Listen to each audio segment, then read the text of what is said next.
Chapter 11 from The Science of Getting Rich. Acting in the Certain Way. Though thought is the creative power or the impelling force which causes the creative power to act, thinking in a certain way will bring riches to you, but you must not rely upon thought alone, paying no attention to personal action. That is the rock upon which many otherwise scientific metaphysical thinkers meet shipwreck, the failure to connect thought with personal action. And then there's a meditation box. What many people miss is that success comes when the law of attraction is followed by the law of action or creation. We have not yet reached the stage of development, even supposing such a stage to be possible, in which man can create directly from formless substance without natural processes or the work of human hands. Man must not only think, but his personal action must supplement his thought. And then we have a question box. How many times have you thought, I want more money? Probably a lot. How many of those times was the thought followed by an action, or better yet, followed by creating something of value for the world and offering it? By thought, you can cause the gold in the heart of the mounds to be impelled towards you, but it will not mine itself, refine itself, coin itself into double eagles, and come rolling along the road seeking its way into your pockets. Under the impelling power of the Supreme Spirit, men's affairs will be so ordered that someone will be led to mine the gold for you. Other men's business transactions will be so directed that the gold will be brought to you, and you must so arrange your own business affairs that you may be able to receive it when it comes to you. Your thought makes all things animate and inanimate work to bring you what you want, but your personal activity must be such you can rightly receive what you want when it reaches you. You are not to take it as charity, nor to steal it. You must give every man more in use value than he gives you in cash value. The scientific use of thought consists in forming a clear, distinct mental image of what you want and holding fast to the purpose to get what you want and realizing it with grateful faith that you do what you want. Do not try to project your thought in any mysterious or occult ways with the idea of having it go out and do things for you. That is wasted effort and will weaken your power to think with sanity.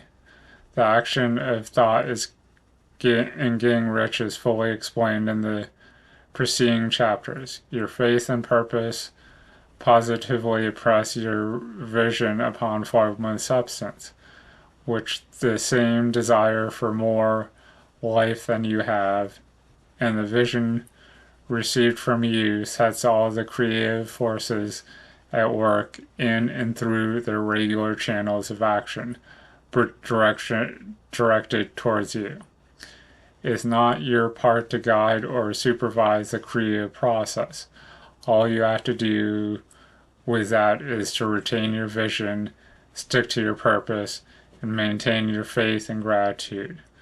But you must act in a certain way so that you can appropriate what is yours when it comes to you, so that you can meet the things you have in your picture and put them in their proper places as they arrive.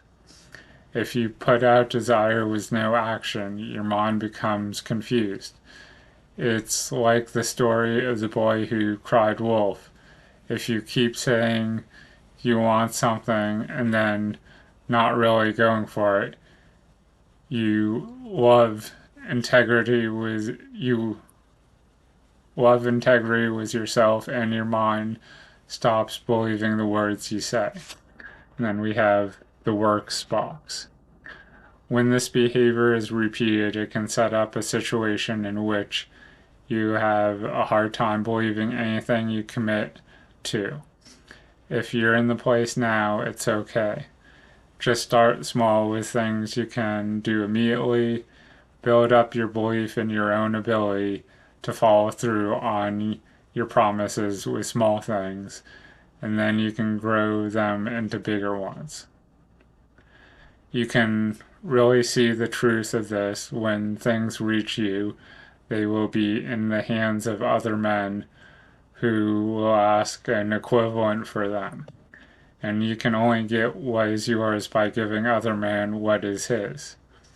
Your pocketbook is not going to be transformed into a fortuna's purse, which shall be always full of money without effort on your part. This is a crucial point of the science of getting rich, right here, where thought and personal action must be combined. There are many people who consciously or unconsciously set the creative forces in action by the strength and persistence of their desires, but who remain poor because they do not provide for the reception of the thing they want when it comes. So, a lot of people who study the law of attraction might think that, you just get things by thinking about it and the universe conspires to bring it to you with no action, that, it's just thought and vibrations. And while, thought and being on the right frequency might be part of it, it's, as we're seeing in this chapter, actions required on your part.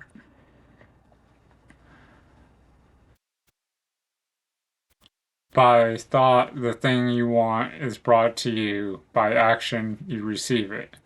Whatever your action is to be, it is evident that you must act now. You cannot act in the past, and it is essential to the clearness of your mental vision that you dismiss the past from your mind.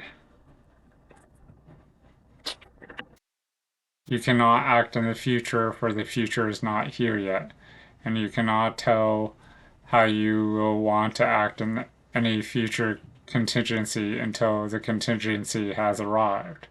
Because you are not in the right business or the right environment now, do not think that you must postpone action until you get to the right business or environment.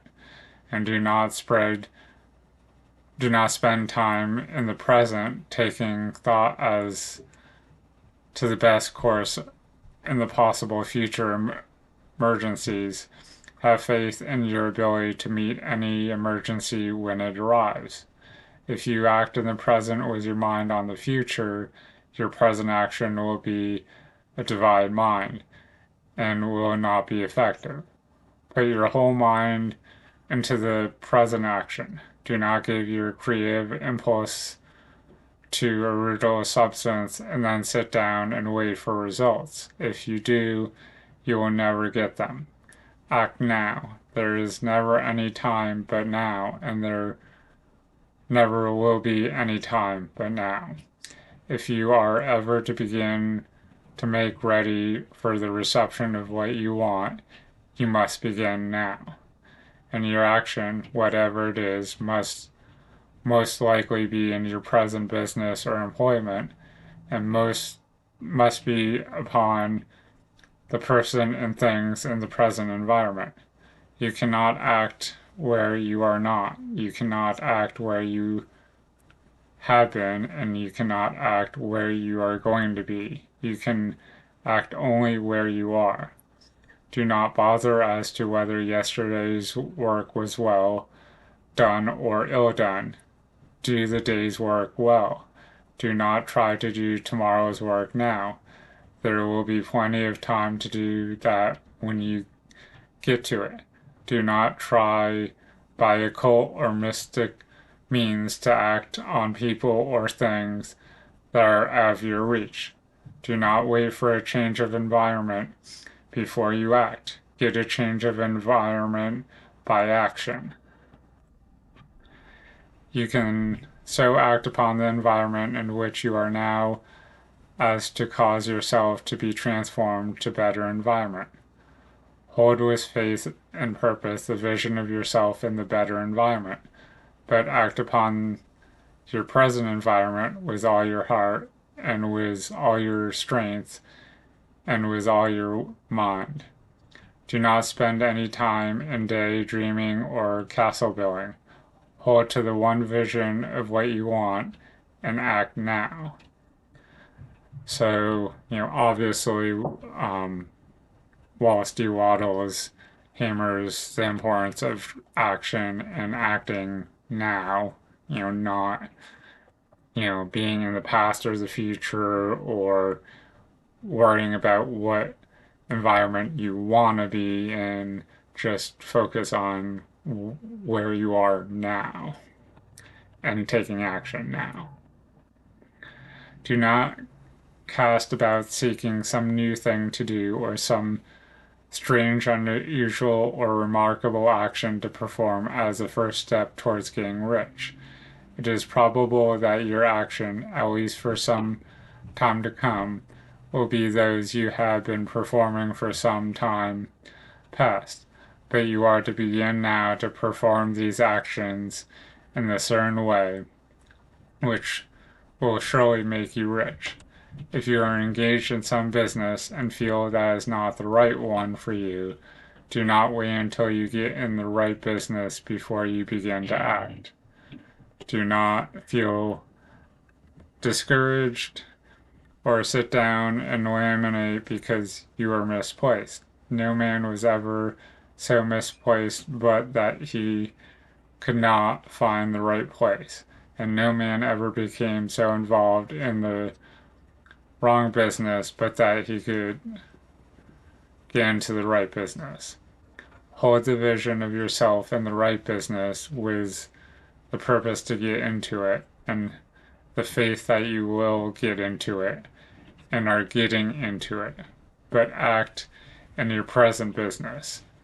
Use your present business as a means of getting a better one, and you use your present environment as a means of getting into a better one. Your vision of the right business, if held with faith and purpose, will cause the Supreme to move the right business towards you, and your action, if performed in the certain way, will cause you to move towards the business. So, even though it's not directly called the law of attraction, it's implied by, you thinking and acting with faith and purpose that, the universe will move the business towards you and you will move towards the business. If you are an employee or a wage earner and feel that you must change places in order to get what you want, do not project your thought into space and rely upon it to get another job. It will probably fail to do so.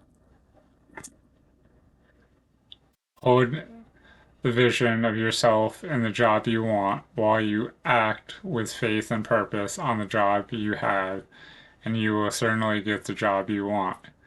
Your vision and faith will set the creative forces in motion to bring it towards you, and the action will cause the forces in your own environment to move you towards the place you want.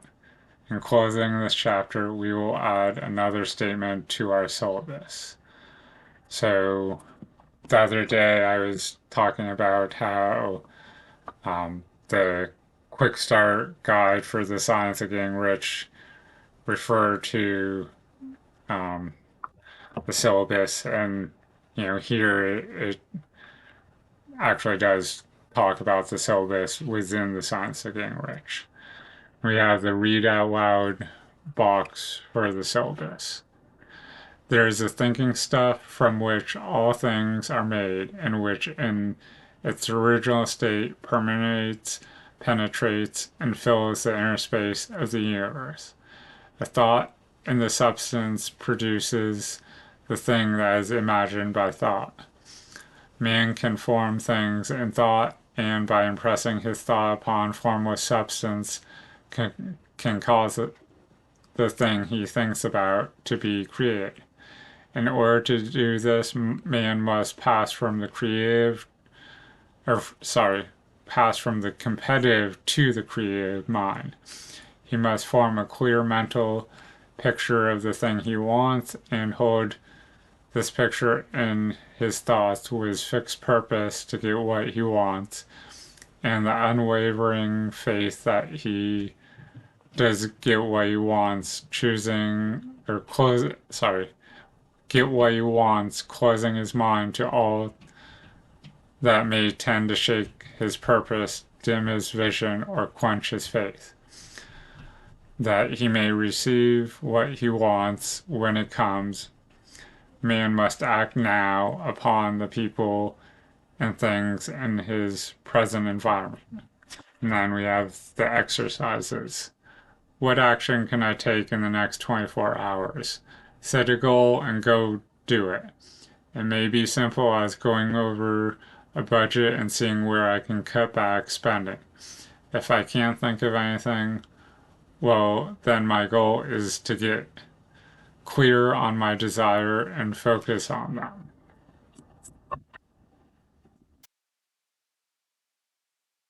What changes can I make to my weekly calendar to allow more time and space for the action that will slowly lead me towards my dreams? So hopefully you found some value in this and keep checking back for some more The Science of Getting Rich. Thanks and have a good day.